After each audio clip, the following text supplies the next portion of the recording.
అందరికీ నమస్తే. బీజేపీ కొత్త అధ్యక్షుడు ఎన్ రామచంద్రరావు గారిని నియమించిన సంగతి అందరికీ తెలిసిందే.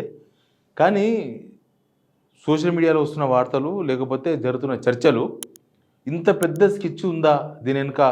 ఆయన పెట్టడం అనేది దేనికోసం పెట్టినారు? అసలు రామచంద్రరావు గారికి ఏ లెక్కనిచ్చారు? ఇట్లాంటి చర్చలు నాకేం డౌట్ లేదు, పార్టీ కార్యకర్తలకు లేకపోతే రాజకీయ వర్గాల్లో జరుగుతున్న చర్చ అనేది అసలు ఏమై ఉండొచ్చు అనేది ఒక పెద్ద కథ నడుస్తుంది. నేను అందుకే ఇంత పెద్ద స్కెచ్ ఉందా అని నేనే ఆశ్చర్యం వ్యక్తం చేస్తున్నా. అసలు ఏం జరిగి ఉండొచ్చు, జరుగుతున్న చర్చ ఏంది మాట్లాడదాం. సబ్స్క్రైబ్ చేసుకున్న వాళ్ళు సబ్స్క్రైబ్ చేసుకోండి. ఇదంతా చంద్రబాబు కనసానలో జరిగిందా అనేది ఒక పెద్ద చర్చ. చంద్రబాబు నాయుడు బీజేపీ అధ్యక్షుడిని ఎవరు నియమించిందా? ఎందుకు ఈ డౌటు, ఈ చర్చ అంటే బీజేపీ రాష్ట్ర అధ్యక్ష పదవి కోసం చాలామంది రామచంద్రరావు గారితో సహా చంద్రబాబు చుట్టూ తిరిగినరు అనేది ఒక వార్త. అది కొన్నిసార్లు అయితే ప్రత్యక్షంగా కనబడ్డది. చంద్రబాబు నాయుడు ప్రమాణ స్వీకారం చేసిన రోజు, మొన్న మోడీ ఏపీకి వచ్చిన రోజు, అదే అమరావతి మల్ల శంకుస్థాపన చేసినారు ఆ రోజు, ఇక్కడున్న కొంతమంది ఆశాభావులు అటు పోయినరు, కలిసినరు. మరి దేనికోసం కలిసినరు చంద్రబాబు నాయుడిని? అంటే మోడీకి చంద్రబాబు ద్వారా లాబింగ్ చేసినరా అనేది ఒక పెద్ద చర్చ. దీనిలో అడ్వాంటేజ్ తీసుకున్నాడా చంద్రబాబు అనేది ఇంకొక చర్చ. చంద్రబాబు నాయుడు అడ్వాంటేజ్ తీసుకున్నాడా? ఏంటంటే రేపు జిహెచ్ఎంసీ ఎలక్షన్స్ ఉన్నాయి, నెక్స్ట్ ఇయర్ జనవరి. ఎక్కువ రోజులేం టైం లేదు, ఆల్రెడీ 6 months ఓవర్. 6 monthsలో జిహెచ్ఎంసీ ఎలక్షన్ ఉన్నాయి. జిహెచ్ఎంసీ ఎలక్షన్స్లో టీడీపీ, జనసేన, బీజేపీ మూడు కలిసి బరిలోకి దిగబోతున్నాయి అనేది చాలా రోజులకి ఉంది. ఇది ఇప్పుడు ఎన్ రామచంద్రరావు గారికి ప్రెసిడెంట్ ఇచ్చిన తర్వాత మళ్ళీ చర్చ తెర మీదకి వచ్చింది. అంటే జిహెచ్ఎంసీ ఎలక్షన్స్లో పోటీ చేయనికినే ఈ ప్లాన్ చేసిండ్రా? బీజేపీ ఒకవేళ ముగ్గురు కలిసి పోటీ చేయాలనుకున్నా కూడా రామచంద్రరావుకు రావడం వెనుక చంద్రబాబు నాయుడు ఉన్నాడు అనేది ఒక పెద్ద చర్చ. బండి సంజయ్ గారు ఖండించారు, ఇది ఒక పెద్ద ఫాల్తు చర్చ అన్నాడు. కానీ వ్యవహారం అట్లా కనిపిస్తుంది అనేది బీజేపీలో ఉన్న సీనియర్ కార్యకర్తలు, బీజేపీలో ఉన్న చాలామంది మాట్లాడుతున్న మాటలు అవి. ఏంటంటే పొత్తు కోసమే సన్నిహితుడైన ఎన్ రామచంద్రరావుకు బీజేపీ అధ్యక్షుడు ఎంపిక చేయించిండు బాబు, పొత్తు కోసమే ఇదంతా చేసిండు అనేది. అంటే మొత్తం చంద్రబాబు కనసాలలో నడిచింది అనేది చర్చ.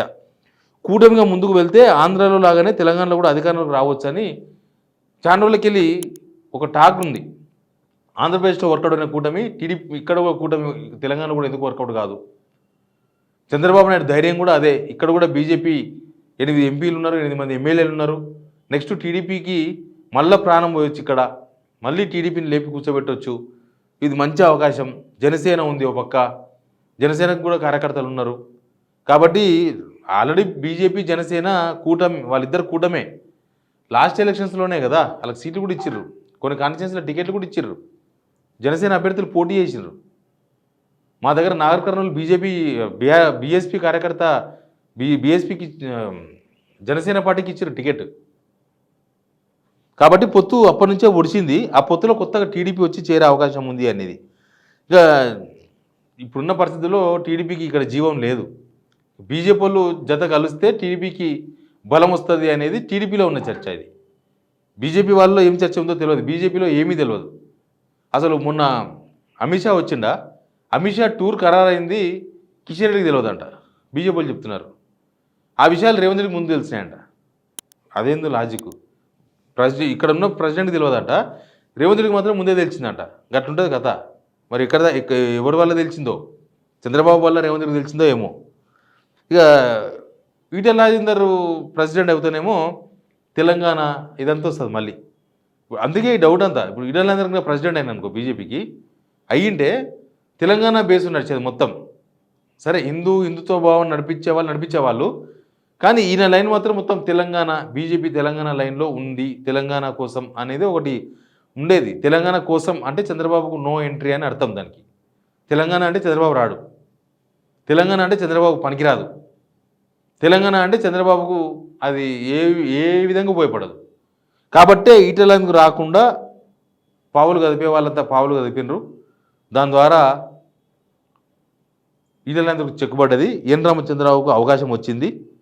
అసలు ఈటెల రాజేందర్ను ప్రెసిడెంట్ కాకుండా కాళేశ్వరం కమిషన్ విచారణలో ఇరికించడం, లేకపోతే అంతకుముందు ఎప్పుడో గద్దర్ గురించి మాట్లాడితే ఈటెల రాజేందర్ కూడా కమ్యూనిస్ట్ పార్టీ నుంచి వచ్చిన ఆయన బీజేపీలో ఎట్లా చేసుకున్నారని రేవంత్ రెడ్డి అండ్ రేవంత్ రెడ్డి వర్గం గాంధీభవన్లో కూర్చొని ప్రెస్ మీట్ పెట్టడం, ఇదంతా ఒక ప్లాన్ ప్రకారం జరిగింది. ఇదంతా ఏపీ నుంచి నడిపించిండ్రు, ఇక్కడున్న వాళ్ళతో ఏపీ నడిపించింది, చంద్రబాబు నాయుడే నడిపించిండు అనేది కూడా ఒక చర్చ. ఇక టీడీపీ జనసేన పార్టీతో కలిసి ముందుకు పోవాలనే విషయంలో బీజేపీలో కొంతమంది నేతలు సుముఖంగా ఉన్నారట. ఇక్కడ ఎందుకంటే గతంలో బీజేపీ టీడీపీ కలిసి చేసిండ్రు, అప్పుడు బీజేపీ టీడీపీ ఇద్దరు లబ్ధి పొందిండ్రు. మళ్ళీ ఇక్కడ అట్లాంటి వ్యవహారం వస్తే 3 పార్టీలు జనసేన కూడా కలిస్తే యువ ఓట్లు కూడా వస్తాయి, యూత్ ఓట్లు. ఇది మంచి పరిణామమే అని చెప్పుకుంటున్న పార్టీలో ఉన్న కొంతమంది ముఖ్యమైన నేతలు కూడా దీనికి సానుకూలంగానే ఉన్నారు. అందులో భాగంగానే ఇదంతా జరిగింది. దీని వెనుక ఇంత పెద్ద స్కెచ్ ఉంది. ఇది అంత ఆషామాషిగా ఏదో రాజసింగ్ రాజీనామా చేసినట్టుగా అంతా ఉత్తగా పైన కాదు, దాన్ని చాలా డీప్గా ఆలోచిస్తే ఇవన్నీ తెలుస్తున్నాయి, ఇవన్నీ విషయాలు వస్తున్నాయి అనేది జరుగుతున్న చర్చ. ఇదంతా మాట్లాడుకుంటున్నారు వాళ్ళు వీళ్ళు. ఈ అబద్ధమా నిజమా అంటే రేపు ఎలక్షన్స్ వస్తే తెలుస్తుంది. జిహెచ్ఎంసీ ఎలక్షన్స్ ఎక్కువ రోజులు ఏం లేవు కదా. జిహెచ్ఎంసీ ఎలక్షన్స్ కన్నా ముందే ఈ కూటమి పొడుస్తుందో లేదో కూడా తెలుస్తుంది. కొంత చంద్రబాబు నాయుడు కూడా తెలంగాణలో వైనాట్ తెలంగాణ అంటున్నాడు. అంటే తెలంగాణలో మేము ఎందుకు కాన్సన్ట్రేట్ చేయము అని ఈ మధ్యకాలంలో అక్కడ గవర్నమెంట్ 1 ఇయర్ అనే సందర్భంగా ఇంటర్వ్యూలు ఇచ్చిండు. ప్లస్ సత్సంబంధాలు ఉన్నాయి, చూసినాం కదా. ఇప్పుడు బనకచర్ల నీళ్లు పోతున్నాయంటే బీజేపీలో ఒక్కరైనా మాట్లాడుతున్నారా? ఎందుకు మాట్లాడతలేరు అంటే అక్కడ ఉన్నది చంద్రబాబు, అక్కడ ఉన్నది పార్టీ బీజేపీ కూడా అధికారంలో ఉంది. అక్కడ ఎట్లా వర్కౌట్ అయింది, అక్కడ కూడా విడివిడిగా పోటీ చేస్తే అధికారంలోకి వచ్చేవాళ్ళం కాదు, అక్కడ కూటమి వర్కౌట్ అయింది, ఇక్కడ ఎందుకు కాదు అనేది చంద్రబాబు నాయుడు బీజేపీ ముందర వచ్చిన ప్రపోజల్. ఆ ప్రపోజల్లో భాగమే ఇదంతా నడుస్తుంది అనేది ఒక చర్చ. చూద్దాం ఏం జరుగుతుందో. Please subscribe signal.